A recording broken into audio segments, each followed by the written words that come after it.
Crispy honey chilli Gopi ஸ்வீட்டும் ஸ்பைஸும் சேர்ந்த ஒரு அல்டிமேட்டான combo. எப்படி பண்ணுறதுன்னு பார்க்கலாமா? இதுக்கு காலிஃப்ளவரை சுடுதண்ணி, உப்பு, மஞ்சள் போட்டு நல்லா பிளான்ச் பண்ணி எடுத்துக்கணும்.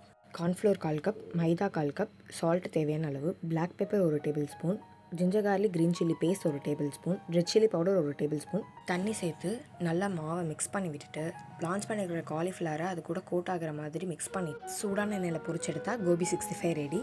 இதுலேருந்து ஹனி சில்லி கோபி எப்படி பண்ணுறதுன்னு பார்க்கலாம். பேனில் 2 டேபிள் ஸ்பூன் எண்ணெய் ஊற்றி ginger 1 table spoon, garlic 1 table spoon, green chilli ஒரு 2-3 இப்படி கட் பண்ணிக்கலாம். ஆனியன் டைஸ் பண்ணது 1, சால்ட் தேவையான அளவு, பிளாக் பெப்பர் ஒரு 1/2 டீஸ்பூன் போட்டு ஒரு மிக்ஸ் கொடுத்துட்டு soya sauce 1 table spoon, tomato sauce 2 table spoon, red chilli sauce 1 table spoon இதெல்லாம் ஸ்லோ ஃப்ளேமில் வச்சு நல்லா மிக்ஸ் பண்ணிவிட்டு நம்ம ஃப்ரை பண்ணி வச்சுருக்கிற காலிஃப்ளவரை இது கூட சேர்த்து அதையும் ஒரு மிக்ஸ் கொடுத்துட்டு மேலே 2 டேபிள் ஸ்பூன் ஹனியை ட்ரிசல் பண்ணிவிட்டு சாப்பிட்டு பாருங்கள். செம்ம அல்டிமேட்டாக இருக்கும்.